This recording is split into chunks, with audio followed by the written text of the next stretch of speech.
Es esmu cilvēks ar kameru. Es esmu Rikards Tehniks no kanāla 2 centi, un tu skaties Consumer kanālu. Sveiks, patērētājs! Esmu Lauris, un tu esi pieslēdzies Consumer kanālam. Un šajā video, atšķirībā no citiem, kurus tu jau esi pieredzis redzēt, es kopā ar vēl dažiem youtuberiem, kuri arī apskata tehnoloģijas, pastāstīsim tev, kas mūsuprāt ir gaidītākie gadžeti 2019. gadā. Un šo video sākšu es ar saviem 3 gadžetiem, kas, manuprāt, 2019. gadā varētu būt visinteresantākie, kurus izlaidīs lielās kompānijas. Kā pirmos vēlos pieminēt iepriekš jau izziņoto, bet vēl neizlaisto IKEA Smart Home līniju, ieskaitot arī tumbas sadarbībā ar firmu Sonos. Pirmā lieta, kuru IKEA, kas arī mums ir diezgan aktuāli, grasās izlaist, ir gudrās žalūzijas. Un tas visdrīzākais kopā ar vai nu Amazon Alexa vai Google Home būs vēl viens no nelielajiem gadžetiem, kas atvieglos tavu dzīvi un padarīs tavu viedo māju nedaudz viedāku. Kā nākamo es nevaru nepieminēt mobilos telefonus, jeb nedaudz precīzāk 5G telefonus, jo, kā mēs zinām, šobrīd gada sākumā notiek Mobile World Congress, kur principā visi telekomunikāciju ražotāji ir sapulcējušies vienu vietu, lai parādītu, ko tad viņi spēj un ko tad viņi piedāvā laist klājā 19. gadā. Un kā viens no pirmajiem, kas jau ir izziņojis savu 5G telefonu, ir Samsungs. Un kā mēs esam dzirdējuši varbūt pausu galam, arī Latvijā lielākie telekomunikāciju operatori plāno palaist pilotu projektus 5G tīklam. Nu tad būs interesanti paskatīties, kā pirmās paudzes 5G telefoni strādās ar pirmās paudzes 5G tīkliem. Un kā tad mums, kā patērētājiem, tas reāli varētu noderēt. Tā ka šī gadā šis viennozīmīgi arī būs ļoti interesants, varbūt ne gadžets, bet sistēma kā tāda. Šajā video es arī gribēju kā trešo pieminēt LG izrulējumu OLED televizoru, bet varbūt, kad kāds no citiem youtuberiem arī šo pieminēs, tāpēc es pagaidām to nepieminēšu, un man lielu intrigu izraisīja arī 2017. gadā, ja nemaldos, Dell palaistais prototips Qi lādējamajiem laptopiem, jeb laptopi, kurus var uzlādēt ar bezvadu palikņiem, kā jau tas mūsdienās ir pietiekami plaši izplatīts starp mobilajiem telefoniem. Čau patērētāji! Es esmu cilvēks ar kameru, un tu skaties kanālu Consumer. Viens no gadžetiem, kur es gaidu, un es īstenībā priecātos iegūt to savā īpašumā, šajā gadā ir LG Homebrew. Pavisam nesen prezentētā LG mājas alus darītava, portatīvā alus darītava. Nu, nemaz nevar pēc man izskata pateikt, ja, ka man garšo alus, bet tā ir. Es nenoliekšu, alus ir diezgan garšīgs padzēriens un nereti es to dzeru. Bet pagatavot to mājās tomēr, tur vajag zināšanas, tur vajag laiku. Un LG ir atrisinājuši šo problēmu. Viņi ir uztaisījuši portatīvo automatizēto alus darītavu, kur izdara visu pati. Līdzīgi kā mēs kafiju sev pagatavojam no kapsulām, tur arī alus tiek padarīts, veidots, darīts, jā, no kapsulām. Ieliec iekšā kapsulu, un viņš tur izpilina visu, iztecina, un būs tev beigās garšīgs alus. Es gan parādzu, ka tā ierīce maksās ļoti dārgi, jo zinot, cik pašlaik maksā ne tik advancētas automatizētās alus darītavas, tādas mini, ļoti dārgi būs, pār 2 štukām. Bet cena nav izziņota, tas tikai mans minējums. Es priecātos arī, ja Latvijā ienāktu beidzot gudrās mājas Google Home vai kaut kas no Amazona, jo Kristaps Skutels no kursora iedeva man notestēt Google Home. Un, ja tā saka, tad es esmu ļoti pie tā pieredzis, un es nemaz negribu viņam atdot atpakaļ, tā kā Kristap, sorry. Bet, ja tā nopietni parunāt, tad tehnoloģijas jau mums tik ļoti uz priekšu ir attīstījušās, ka ar to gudro māju tu vari kontrolēt visu putekļu sūcēju, plīti, televizoru, radio, gaismas. Un ja tev ir viss saslēgts kopā vienā ekosistēmā, tas ir tā kā, skatot, ka es biju maziņš, tad tur bija filmas, ja, kur tienāc iekšā, tas ir plaukstas, tev tur kamīns iedegās vai kas. Tur tu vari izdarīt ar to Google Home pilnīgi visu to pašu, ko tu redzēji filmā. Un ne par pārāk dārgu cenu. Tagad es ļoti gaidu, ka Latvijas reģionā parādīsies gudrās mājas, jo IoT risinājumi ir arvien attīstītāki, arvien populārāki, arvien pieprasītāki. Un es domāju, ka latviešiem nevajadzētu atpalikt šajā ziņā, jo tomēr, kāpēc, ar ko mēs esam sliktāki. Tāpēc otra lieta, par ko es ļoti priecātos, būtu Google Home un Amazon produktu ienākšana Latvijā. Consumers jau man lūdza nosaukt 3 lietas. 3 lietas, labas lietas, bet mēs dzīvojam tik labā laikā, kad katru mēnesi, bez maz vai katru dienu, kaut kas jauns parādās, kaut kas interesants, kaut kas tāds, ko tu gribētu pamēģināt. Un tagad bija CES, jā, tagad es filmēju sestdienā, rītā sāksies MVC. tur tiek prezentētas vienkārši prātām neaptverams lietas. Piemēram, LG prezentē televizoru, kas sarulējās. Viņš ir tā kā galds, tu ieslēdz, viņš izrulējās, tu skaties. Vai ne? Samsung, Sony prezentējuši ir televizoru sienas. Televizors, kas ir pa visu sienu, 8K vai cik tur kā. Es, protams, tādu gribētu.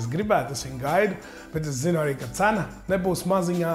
Es domāju, ka cena varētu būt kaut kāda vienas tapas dzīvokļu vērtībā apmēram. Es pieļauju. Es arī nezinu, bet tā varētu būt, jo tās jaunās tehnoloģijas, OLED un viss šie, tas ir ļoti dārgi, pagaidām nepieejami. Jā, bet trešā lieta varētu būt tie gudrie televizori, tie interesantie televizori, kas sarulējās un pa visu sienu.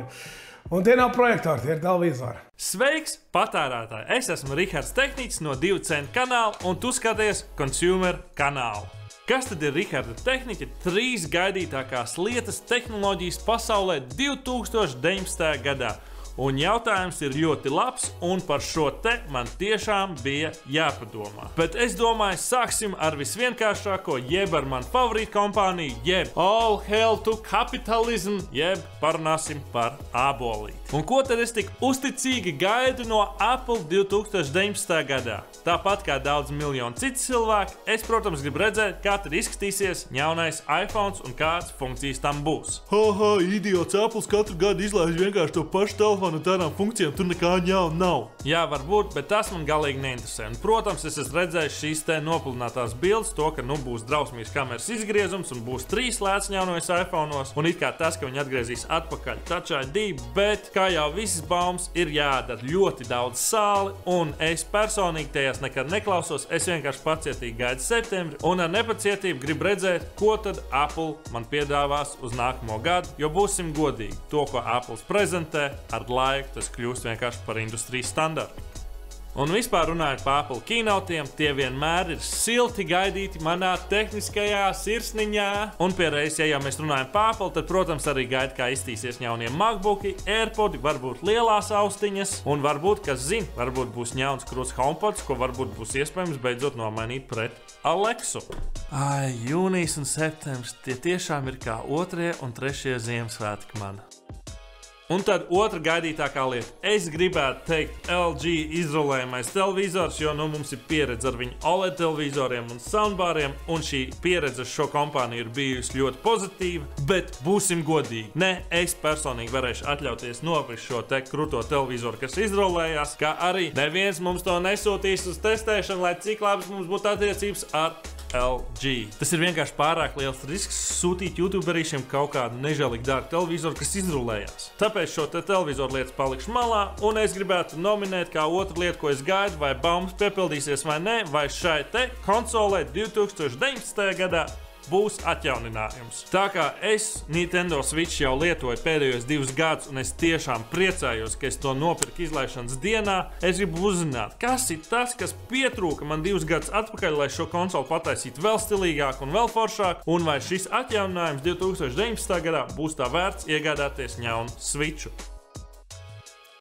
Un trešā lieta, ko es ar nepacietību gaidu, bet tiešām fiziski gaidu to, ko es varēšu izmantot savā ikdienā, un es neesmu pārliecināts, vai tas iznāca 2019. gadā vai 2018. gada beigās, bet tā ir grafiskā planšeta ar ekrānu no Wacom. Jeb precīzāk, Wacom Cintiq 16. Beidzot, normāla grafiskā planšeta ar HD ekrānu par sakarīgu cenu visiem dizainerīšiem un visiem ilustratoriem un visiem animatoriem un kam tik vēl nē. Varbūt pēc tehniskajiem parametriem tā planšeta neizskatās tur kaut kas kruts kā ultra high-ends, bet man ir vienalga, es gribu šo planšeti tā, lai es varu turpināt zīmēt muļķības, tā, lai es varu turpināt animēt muļķības un tā, lai es vienkārši varu uzzīmēt tev consumer ūsiņas.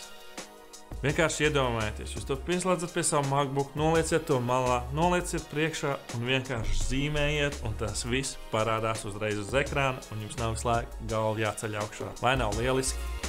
Tālāk, es domāju, tās ir tās 3 svarīgākās lietas, ko es, Rihards Tehniķis, no tehnikas gaidu 2019. gadā. Rezumējot, es gribu zināt, kā iztīsies jaunie iPhone un vai man būs upgrades vai arī nē. Tad es gribētu uzzināt, vai baumas piepildīsies to, vai šitam te būs atjauninājums un vai tas būs tā vērts. Un, protams, trešā lieta ir kaut ko savā profesionālajā dzīvē. Tā ir šī te grafiskā planšeta, ko es tiešām vēlos izmantot savā ikdienas darba procesā.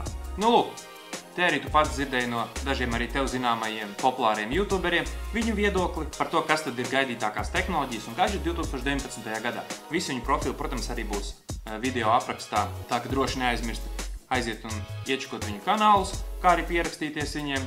Paldies, ka skatījāties, es biju cilvēks ar kameru, palieciet kopā ar Consumer.